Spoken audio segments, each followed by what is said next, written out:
with that infamous number 777. 777 is a number. It's a number.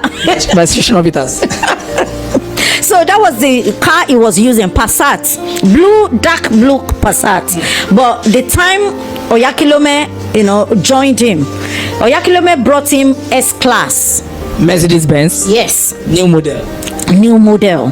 Then TB Joshua returned it. Why? Because one of the glass broke, so they went to ask for the replacement. It was so much for him, so he called Oyakilome that we can't maintain this, so he brought him Monterio, powdered blue Monterio. That was the first ever Jeep and good car he will ever use before Kakande came. So they started. Then TB Joshua, is very trickish. Yeah.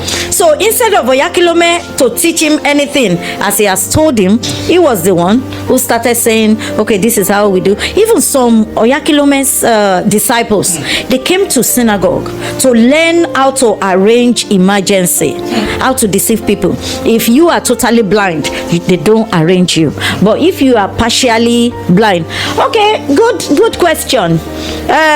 She was having mental issue, no healing. She was having squint eye, no healing. So which healing?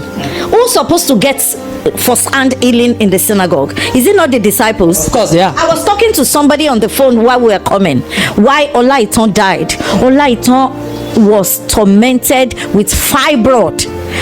Any country we go, Olaitan was the one arranging sick people, but she was suffering of fibroid.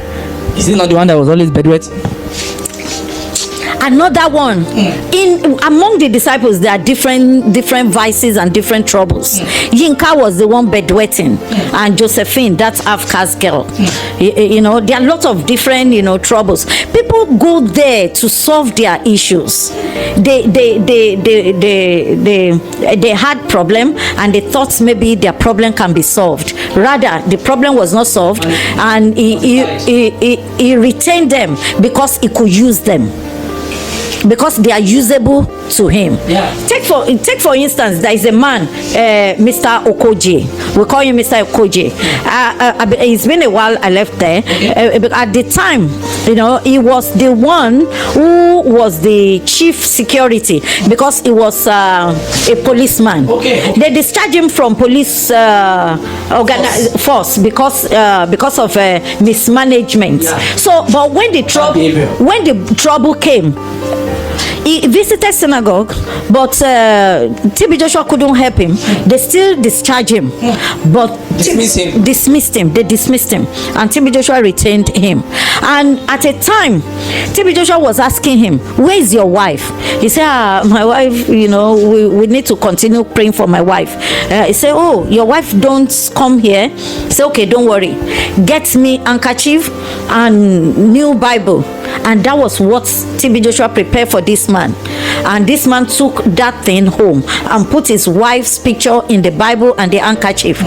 That was the end of the wife. Wow. The woman died. The woman died. Even when Agomo, see, there is audio clips that is going around the social media now, where TB Joshua called a lady in Zimbabwe, and people, he didn't want to tell his name. He didn't want to say why he's inviting the woman, and the woman was asking, "Can you tell me your name? Can you tell me why you want to invite me to Nigeria? If it's something open, something, he should have, he should be able to." But I see it in a different way. If they want to punish, if TB Joshua wants to punish someone, that is the way he normally invites them. And if anybody, it has happened to Agomo before. When Agomo said he wants to get married, and he's like, you cannot get married, disciples don't get married, anybody can confirm it. All those girls that are singing on the choir stand, they are TB Joshua's bed mates. Some of them, they don't even have womb again due to abortions. As them and Anu Ebose, there are many of them.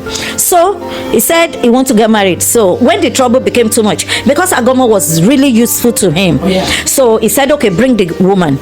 To bring the wife to be. Bring the wife to be from Ghana. Fiancé. The woman came and stayed in the synagogue for 2 weeks. Anytime TB Joshua is going to Agodo, that place I described to you, The marine place. the marine place, he took the woman along. After 2 weeks, he said, okay, go back and do your wedding. On going back, that was the end of the woman. The woman just died. Somebody that was not sick Died. Ghanaian woman. The Ghanaian woman, she according to how I heard, she was a daughter of a minister, you know, In the cabinet in Accra. cabinet in Ghana. So, you know, these things can be traced. And if I'm gonna talk to you, he will tell you everything. So, Oyakilome started coming to synagogue, and TB Joshua started inviting him to that grove. Oh, the same. Every Saturday, Chris Oyakilome will visit the synagogue in the morning around 8. They will go there. They will stay there together like 4 hours till around 12.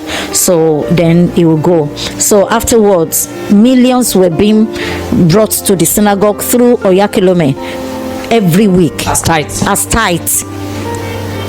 TB Joshua afraid of this money?